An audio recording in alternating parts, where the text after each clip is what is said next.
don't do this straight away because it will cost too much money. Do you worry about the buzz of marketing, or do you worry about the quality of the product?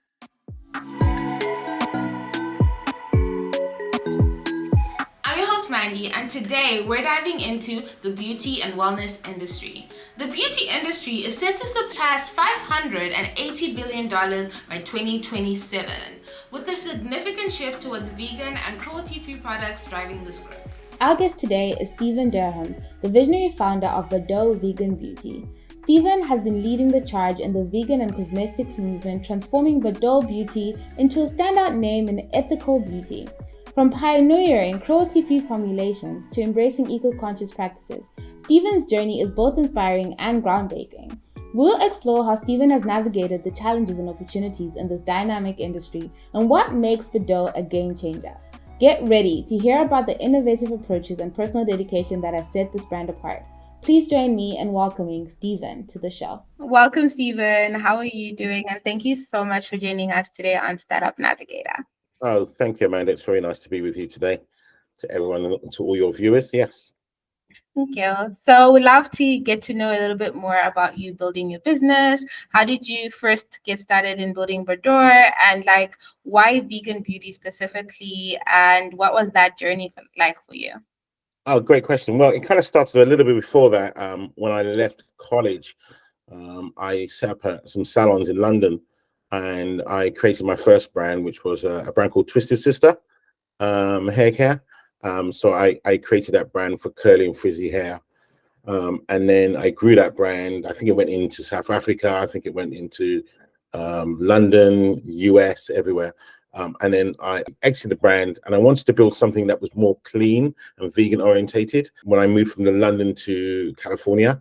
So I decided to only create products that would be totally, if you can't eat it, you shouldn't have it on your skin or your hair. That was in layman's terms, yeah.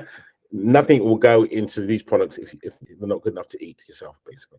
So I decided to do vegan, and since then we've moved on to clean and vegan. And I was inspired to do that, but I actually was approached by a company called IMG Worldwide Licensing, who saw that I was into vegan products and liked what I did, and approached me to create a brand, and really kind of typifying Brigitte Bardot, the famous French actress, basically. So I looked at it and I said, well, Bardot is very well known in Europe, and not so well known in the US. So I said, furthermore, if I was to do it, I would want to create the essence of her that will be reflected globally.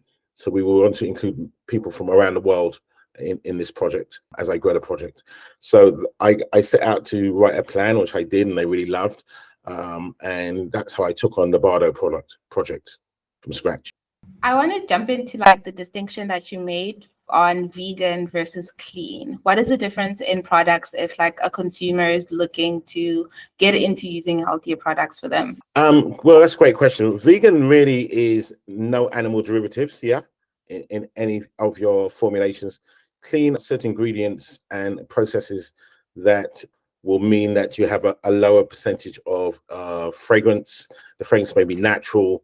So that's the difference between clean. The formulations are processed in a way where there are no nasties, no additives, etc.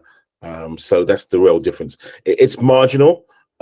We transition slowly, and sometimes we don't transition at all. It depends on the formulation, because we believe that ultimately it should perform as opposed to having the name. But where we can formulate to clean and vegan, we do. And where the performance doesn't match up to it, we won't. Thank you for that. And you did mention getting into a licensing deal. How did you go about having this first idea? And what does a pitch for a project like that look like if someone else had a brand and wanted to follow that path as well? Well, great question. I mean, I was approached by them. I didn't go looking for it. So this came out of the blue. I had just created a secondary brand for ASOS in the UK, which was a vegan brand, and they liked it, and they approached me. Okay, that's amazing. So I would say then, changing up the question a little bit, how would you as a brand position yourself to be in a place where, let's say, a bigger company or other people can be seeing that if we want to go into this niche or this industry, this is the person to go to? Great question, and I think really that's preparation, and that's the journey, isn't it? My journey started off not knowing this was going to happen, and only knowing that I wanted to open a hair salon. I didn't know we were going to transition into products, and I didn't know I was going to transition into vegan. So I think you start small. I don't think you go in when you don't know. The time I was approached, I had already launched a successful hair care brand. I had had salons in London, 3 salons in London, and I was in the US now doing something else. So, you have to give people confidence that you can do it. And the only way you can do that is show what you've done before. That is true. Preparation is definitely key. I'm curious too, what was your initial journey as you were building the salons, as you were getting started as well? What was the first steps you took when you wanted to build this business and you had this idea? And along the journey, as you transitioned at each point, what were some of the considerations you had into what new path you will take? That's a great question. And obviously, before I journeyed into the salons, I was doing a degree in economics. And one thing from a young child, I used to go to the barbers to get my hair cut.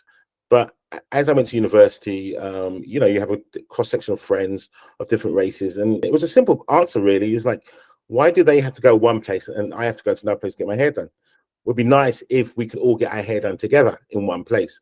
And that's what drove the salon, really. It was inclusivity with diversity, and also making that environment as exciting as possible. So one of the things I did when I launched the salon was create an art gallery and have art shows in the salon every month.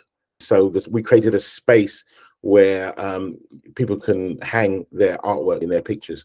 And we had some great exhibitions. We had a jazz exhibition with Giles Peterson. We did some really great, fun exhibitions that really took off. That sounds like a really amazing and just like fun environment to be in. How did you first approach the unique challenge of building brand recognition, especially if you're starting from zero? Were you doing a lot of just physical marketing, or was it mostly online? And when you're starting with, like, let's say you have 0 followers, 0 clients, what were those first steps that you took? I think ultimately, do you worry about the buzz of marketing, or do you worry about the quality of the product? I would focus on the quality of the product. And then secondary, I will have the creative packaging that goes with it, basically.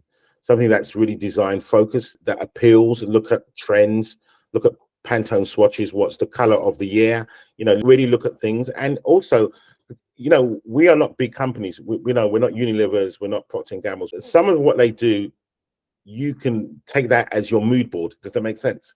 They had the research. So create these mood boards where you say, I can't afford to do what they can do, but I can set my standard to try and match these brands, or go be bolder. And could I do it better than this? Now you've got some challenge there. You haven't got finances, you haven't got this, you haven't got that. But again, take one step at a time. Create that mood board, create the formulation, create the idea. And then after that, say, okay, then what are the brands I like? What do I like in design? What do I like in typeface? What do I like in color? Create this massive mood board in front of you. Got your formulations. What are the best products you've used in your hair or skin or body? Create that mood board, create that color swatch, create that branding. Yeah. And from there, you start to bring up a picture. And then, I was thinking, funny you said that, Amanda. I was thinking that I'm a frustrated designer, and, AI could be quite interesting. I thought, okay, I can't design, but if I had the right tools and I had to say, I like this, I like that, I like that. I like these brands, and it can maybe create you a great business plan. It can create you design. So I think this generation, they've got a really great opportunity with AI to do something amazing. I've never used AI. I've only started to use it in formulating sentences, and I write something, then I just run it through AI to say, okay, give me some options and how to word things. I can see how AI can help young entrepreneurs where they can't get the skills, can't afford the skills. AI can give them those skills. Does that make sense? Yeah, that's very true. The gap is a lot smaller than it was in terms of studying and actually getting help in that way. So what tools did you use, and did you reach out to friends or family? I remember where people couldn't afford to make records, kids, because they had to be signed to labels. Now you can make records yourself. You can put it on Spotify. So technology has made the gap easier for people. And I think this will happen in our industry now, to make it easier for people, more accessible. I'm hoping that's the case. It's a game changer for people who haven't got capital. There's a saying, show me your friends and I can tell you the person you're going to be. So I would suggest anyone who's looking at this now is increase your portfolio of friends. And one of the greatest ways to do that is to go to university. You're going to meet people not like you, who are going to do things not like you do. And so I would recommend that you keep going through your education journey to get as high as you can. Because education is not just a piece of paper or a certificate. It's the people you meet, their differences, their challenges, how they challenge you. And one of the greatest tools I used was when you're challenged by other people from different backgrounds, how they think. When you eventually go into a public space, you're not designing for yourself. You're designing for all those kids that went to university who are now lawyers or doctors or creative designers or graphic designers or sports people. They're going to buy your product. So to understand how they think, what they like, it's very important. Yeah. That is super important. Like one of the things we talk about even at AMAKA is like growth marketing. And I think understanding the psychology of people, being around people, communicating with people is very key to that. And I think with a product like yourself, which is community led, which is also mission led in terms of how you even got started, that comes out even like more important in that aspect. When it comes to your marketing strategy, what role does consumer knowledge or consumer education play? Do you have the uphill battle of first having to educate about vegan or clean products, or is the information already out there? I think the information is out there, but now you have to present it in a way that's palatable and easy to digest. Where we are with Bardot at the moment, we spent so much time and effort getting the packaging right, and we knew we did that. We felt, okay, we've done that really well. We're going to tap ourselves on the shoulder and say, wow, that's a great job. And we're getting a lot of kind of, people saying this is beautiful and all that. But then we kind of put together the digital side of it with less input, less financing. So our journey now, which we're currently doing, is actually going to be upgrading our digital plan, our planning for our website, our Instagram, portals, email marketing. That's our journey now, and that's what we're doing. So in terms of education, I think when you've got a product that's branded, I believe in sampling is key.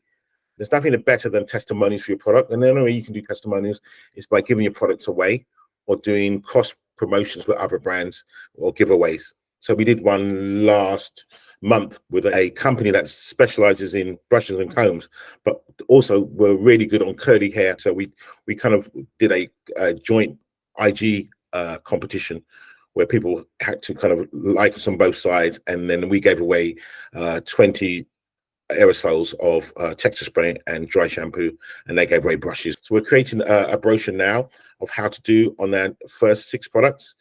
We're doing that in French and English because we're in places from Quebec to Vancouver to Florida to North Carolina.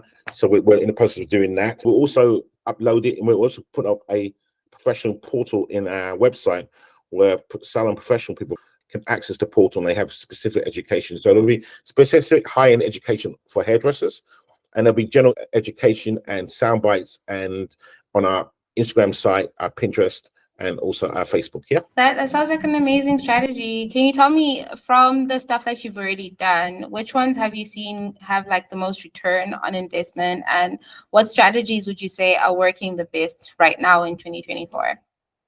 I think the strategies that we employed was packaging, because once we put it on shelf, we realized it sold faster than online. And then the other thing was sampling the education. We could sample well because we had great formulations. So we're not really worried about what people are going to, we're not, it's like, oh, we're going to get the product, what they're going to think. We know it's great. We know people, once they try it, they're going to go back for repeat purchases. So again, it goes back to what we said, get the formulation right, because the formulation's right, it's great. If you get the packaging right, people will buy it. Those 2 things are really important. Formulation first, packaging second, not the other way around. Not like, again, I'm going to use the music analogy. You either create the band or you create the music. Great artists create music first before they create their look. That is very true. And I like that you pointed out how important testimonials are, how important getting it right for your customer. Because at the end of the day, I think word of mouth is also just the best thing. Usually, yes, when people are happy, they'll tell other people they're happy. And I think that's something that sticks out very much from everything that you're talking about, putting the people at the center of it, so that once they try it, they're in love and they're hooked to the product. Yeah, great. And you said something very interesting. What you're trying to say, what we're getting towards now, both of us, is like creating a community to use the product, to talk about it, to be our advocates. So influencers are really important. Spokespeople are really important as well. And how do you go about like picking the right people to be your influencers or the creators that you work with? And what are the considerations that you put into place when choosing those creators? Usually in the first phase, we're using hairdressers because they create content, they're an authority in the field, and they can present it really well. That's what they do. They present to their clients in front of the mirror, and they're very passionate. They can talk passionately about the product and what's in it and why it works. So I think that's very important. We take our information from professionals, whether it be a banker, a doctor, and a hairdresser is no different. They are professionals in what they do. The second is moving the campaign to influencers now. Sometimes I'm approached by influencers and I want to make Bardot a global brand as we develop it into other SKUs. So I've looked at a lot of companies who approached me to do influencer campaign for them. But there was one company, a young company that came out of Holland that was really, really interesting. And what I loved about them is their diversity of influencers on their books. They had a diversity of hair types, color, skin types, male, female, basically.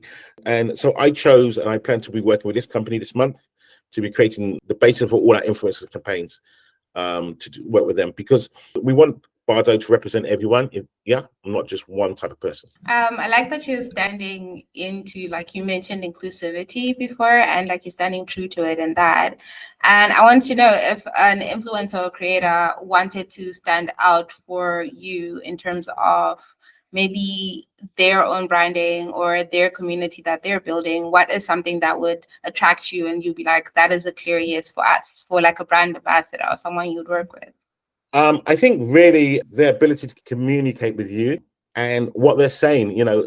If you're doing this influencer campaign right, you're giving them a tear sheet of what to say, with clear key messaging, So this product is A, it's B, it's vegan, it's clean, it's for this hair type, and this is how you apply it. And so you will look at those areas, what they're talking about. If it's more about them and how I look, and they pout at the camera, that's all about them. If they're there to talk about your product, ultimately, if they want to be a safe pair of hands for companies, they need to get the key messaging points across. Would you be okay with sharing a key campaign that really contributed to the growth of your company and any lessons that you made, whether they be mistakes that you're like, we don't want to repeat that again, or lessons that you're like, these are the key things that we're taking forward with us from that? Key things, we've not really made mistakes at the moment because we I know we're a couple of years out of COVID, but we're still learning to do new things and take the brand from a micro point to a macro point. But the things I like is what we did was, I thought worked well, was collaboration with other brands in our field. So we did a collaboration with a UK company on hair extensions. And, our products, they work with hair extensions. One of the things we do, basically, they don't damage your hair extensions. And so we did a collaboration with them, give away hair and products together. That was successful. And again, with a brush company. So key areas that brushes and combs and hair works together. People have a lot of extension hair, works together with products. So again, that's your brand building. People buy my product, what else would they buy? They need a brush, they need a comb. You could do one with makeup. That's hair and makeup goes together.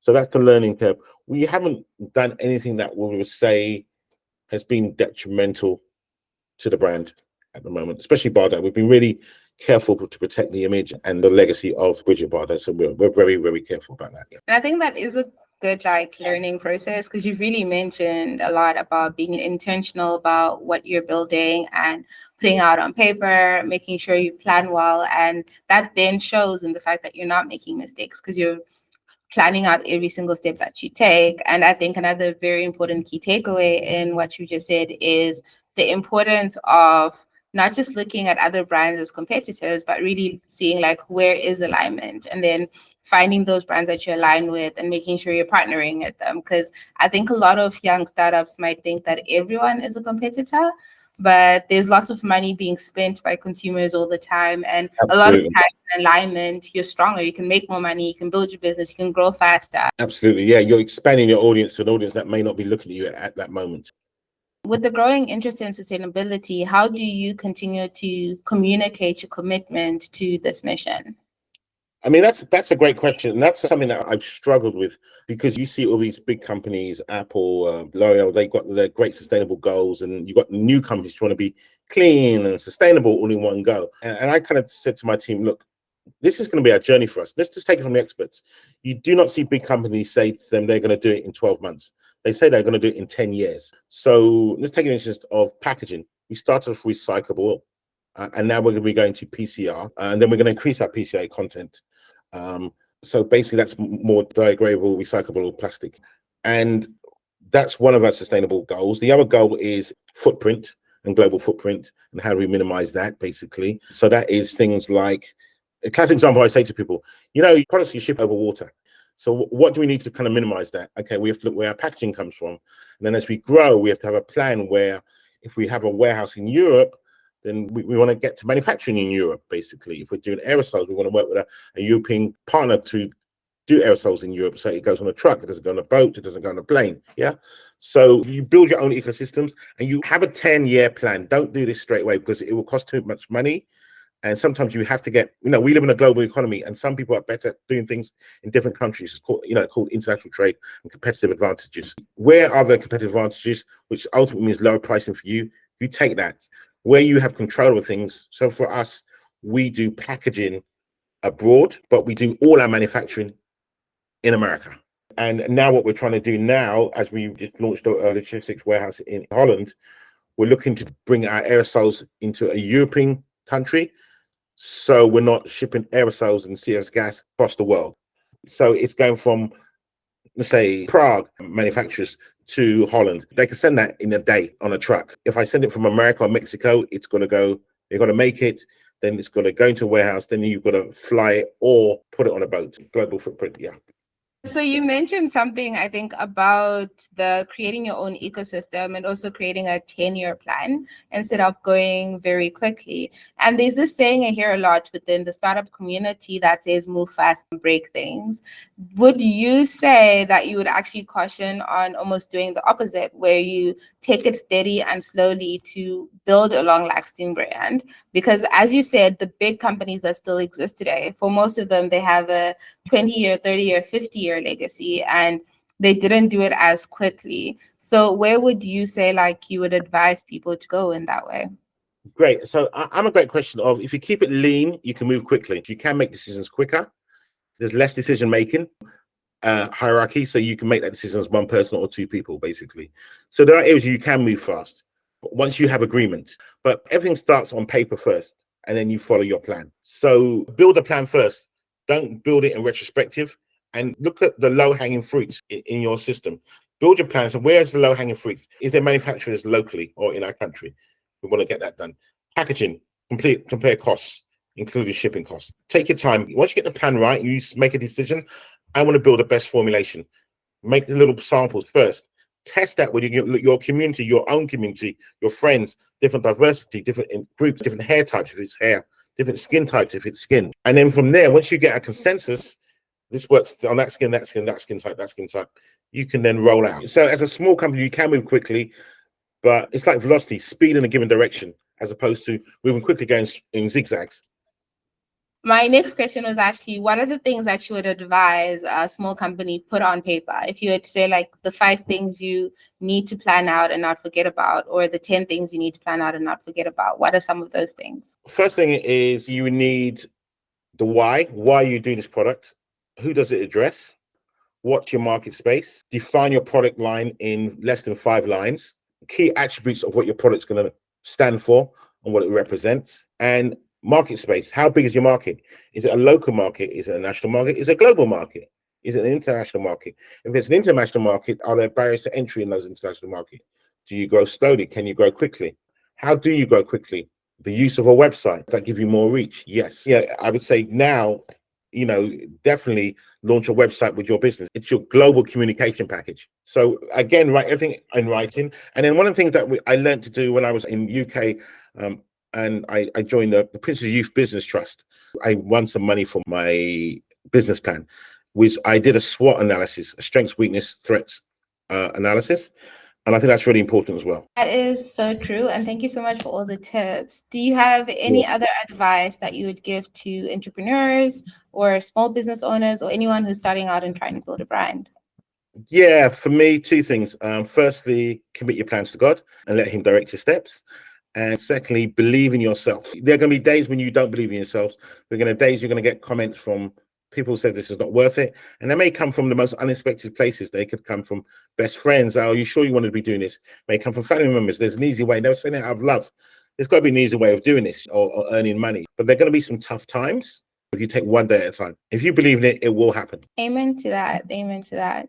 And I guess lastly, do you have anything you would like to add? Anywhere where people can find you? We'll add any of the links in the description as well. You can always find me at LinkedIn under my name. And our website is www.veganbardotbeauty.com. And anyone feel free to ask me questions. I will at some point get back to you. Yeah. Yes, thank you so much. If You're there's welcome. anything you'd like to add, please let us know. I just want to say thank you very much, Amanda. Thank you for being a great interviewer. And I think what you're doing is really amazing and very special as well. Thank you so much for creating the time. I appreciate it. And that's a wrap on another insightful episode of Founder's Journey. We hope you found today's discussion as inspiring and informative as we did. Remember, navigating the startup world can be challenging, but you don't have to do it alone. If you're looking for a way to connect with top talent and streamline your hiring process, we highly recommend giving AMAKA Gigs a try. Our platform makes it easier than ever to find and manage freelance professionals who can help turn your vision into reality. So why not take a moment to explore AMAKA and see how we can support your journey? And as always, stay curious, stay driven, and keep innovating. Thanks for joining us, and we look forward to having you with us on the next episode of Founder's Journey.